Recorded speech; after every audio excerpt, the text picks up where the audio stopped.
If you want to start off, just kind of summarize the ASU game for us. We felt first half we didn't do a good job of getting to the shooters. They hit a lot of threes in the first half and we ended up being down 10 at half. Second half we got down a little bit, but we started to get more out on their shooters. And when we're closing out on shooters in our zone, it's tough. So that helped us in the second half. We fought back hard. Our team has a lot of heart. We never quit, and we ended up getting a 2-point lead. Coming down the stretch of the second half. So I'm just proud of my guys for fighting hard after being down 17 in the second half. How bad did you need that last shot there? Pretty bad. We wanted to win the game, so we wanted to do anything we could, to put ourselves in that best situation to win the game. Did you feel like you were in control of the ball, or? No, I didn't really have a good. I was rushing, so I didn't get a feel for it like I wanted to. Talk about making up that span of 17 points, and the fact you guys have really been able to do that, this season as of late. We just fought hard. We never quit. That's a big deficit in the second half, especially playing against a zone defense like that they have in a slow down tempo. So it was big for us to come down and make that 20-4 run offensively and defensively. Can you talk real quick about the week? You played late Sunday night. You had probably a little on Wednesday. You played a team that's tough physically or whatever. And then you come around Saturday against a team at an early morning game. It's just kind of like a bang, bang, bang week. Just going through that week or this week. We're just gearing towards Washington State right now. We're taking it one game at a time.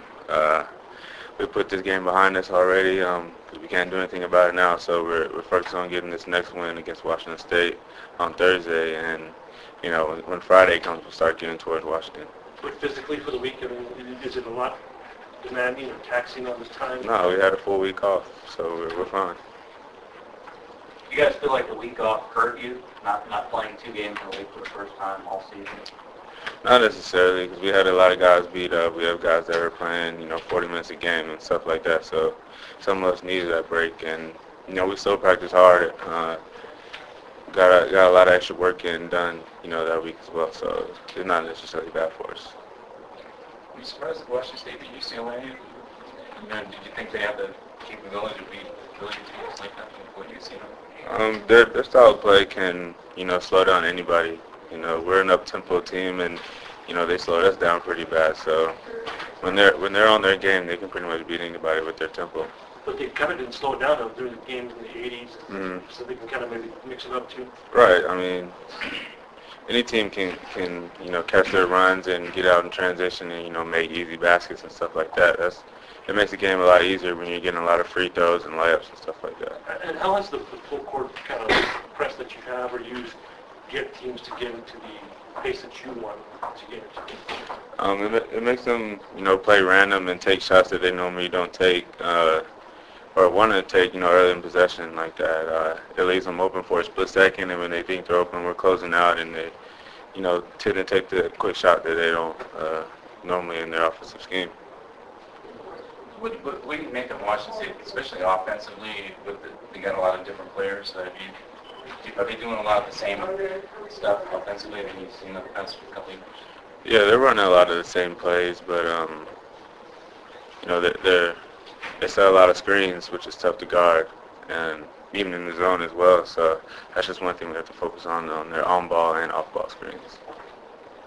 Nick, what's your take on where the Pac-10 is now? I mean, if you guys would have won that game last night, we would have had all these teams clumped together, but still, you're in it, and I know you're still winning a game at a time kind of attitude, but what kind of motivation does that give you guys knowing you're still in it? It's a lot of motivation, to know that we haven't played as well as we wanted at the beginning of the Pac-10 and still have a chance to, be at the upper echelon of the, teams in the Pac. So it does give us that much more energy and more fight to, come out and, win every single game, taking it one game at a time. Nick, can you talk real quick about Kyle and his improvement? The guy that seems to get better and better every game, hits tough shots, does all of those things right. Yeah, he's a big player for us. A lot of teams are focusing on just us three, so him and Zane gives them opportunities to step up and knock down open shots when they are open. So when he does play like that, it benefits us a lot. He was probably the least heralded of the freshmen coming in. Was there a time when your eyes kind of opened to this kid's got probably now the most potential in that group, or was there a time when he kind of stepped up and made his presence known early on? Yeah, he started off with his defense. That's one thing. When you can play defense on your team, you're going to play. So he stepped that up, and he got the starting job. And then when he realized that, he wasn't going to get the opportunity to shoot open shots since teams were keying on us three, then, he started getting extra work at shooting, after practice and before practice. So that helped him a lot and us a lot as well.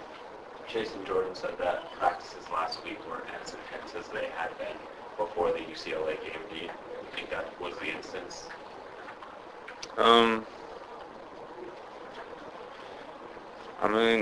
You could say so, but, a lot of teams won't go hard just late in the season with the whole week off as well anyway, So it varies at times of when, we do. Sometimes like today we won't practice hard today, but we'll go real hard tomorrow. Then we won't go as hard on Wednesday because we have a game on Thursday. So it's tough when you have like 5 or 6 days off to know when to go hard and when not to. So. Nick, you guys are used to playing. You, Nick and Chase are used to playing 40 minutes a game, well conditioned. But do you ever wish that maybe you had a deeper bench just to get a hold on the stress, especially in intense games like last night? Not for me. Last night I didn't get tired at all in the game, and that was one thing Coach said in the locker room, that our conditioning is a lot better than most teams. So I can't vouch for anybody else, but I can say for myself, I don't really mind not having a sub last night because I wasn't tired at all at any point in the game. Can you talk about playing up in Washington State? I think your freshman year was kind of like that one year where you guys lost and then things changed after that. And it was a crazy atmosphere. Last year, I think you won up there. Just your thoughts on playing up there, kind of crazy when it gets packed. Yeah, they're starting to get a good crowd now, so that helps their team a lot when they can feed off that energy. So, we just have to find ways to take their crowd out of the game.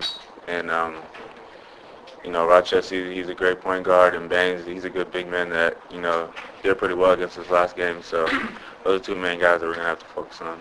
Talk about the matchup with Rochester. Obviously you played some top-notch point guards in the conference. Here's your next one. What are you looking forward to in terms of that? Just make sure we close out to him, in our zone. He's a great shooter, great penetrator as well, and he can find guys. So we just have to make sure we key in on him and know where he is at all times in the zone. Nick, I know you said you turned the page on last night, but how do you process these 4 losses to Arizona State? As a player, do you look at it and say, they're just better than us, this is their time in this series, or do you get angry that you feel like you're better and you're just not making the plays right? We feel like we're better. Both games this year we had to play down the stretch to win the game, or to tie it up. So it is tough when you can play better and you had a chance to win down the stretch and you didn't make it happen.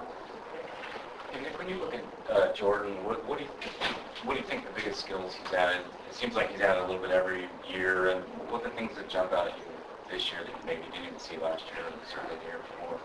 Moves or the way he uses. Just his patience. He's getting double teamed a lot, so that's hard. As soon as you catch the ball, there's 2 big guys coming at you. So it is frustrating at times, but he keeps his composure, so that's big for him. Do you find yourself more confident in getting him the ball in certain situations that you weren't before, too? Is that any different? Or?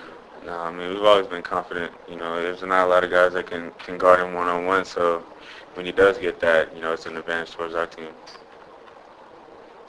I know you guys say that you moved on from last night, but is there such thing as a moral victory considering the way you did play last night? I wouldn't say a moral victory, but just to know that how we proved all season that we can come back from any deficit. That's just the main thing, that our team has heart and we never quit no matter how much we're down by.